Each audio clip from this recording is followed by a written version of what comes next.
అందరికీ నమస్కారం. అయితే గాంధారి మండల్లో డంపింగ్ యార్డ్ అనేది ఒక పద్ధతి లెక్క లేదు. ఇది ఫస్ట్ మంచి నేచర్ ప్లేస్ ఇదంతా. దీన్ని మొత్తం డంపింగ్ యార్డ్ వేసేసి ఇష్టం ఉన్నట్టు ప్లాస్టిక్ మొత్తం ఏడ పడితే ఆడ పడేసిర్రు. అది కూడా ఒక వాటర్ స్టోరేజ్ ఉన్న ప్లేస్లో వేసిర్రు. ఇప్పుడు ఈ ప్లాస్టిక్ మొత్తం ఆ వాటర్లోకి పోయి మొత్తం అంతా పొల్యూట్ అయిపోతుంది. ఇది ఒక మంచి ప్లేస్ ఉండే, దాని నిండా వాటర్ ఉంటుండే, ఒక వాటర్ స్టోరేజ్ లెక్క ఒక లెక్క ఉంటుండే. దీన్ని ఈ పద్ధతిలో చేసుడైతే కరెక్ట్ కాదు. ఇప్పుడు గాంధారి గ్రామ పంచాయతీ వాళ్ళకు మాత్రమే చెప్తున్నాను నేను ఇది.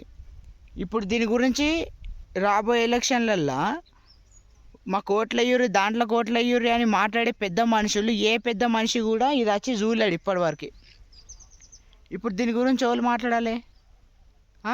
మొత్తం ప్లాస్టికే, ఈ నుంచి ఆడదాకా మొత్తం ప్లాస్టికే. గింతగానం ప్లాస్టిక్ వేసి దీన్ని సగం సగం కాలబెట్టారు, సగం అట్లనే ఉన్నది, సగం మొత్తం వాటర్లోకి వెళ్ళిపోయింది. మొత్తం అంత ఆగం జగన్నాథం అయిపోయింది. ఇగో ఈడంతా ప్లాస్టికే, ఇదంతా ప్లాస్టికే, అంతా ప్లాస్టిక్. ఈ రోడ్ అంతా ప్లాస్టిక్ స్ప్రెడ్ అయిపోయింది. సో దీని గురించి మాట్లాడేటోళ్ళు తెలియదు.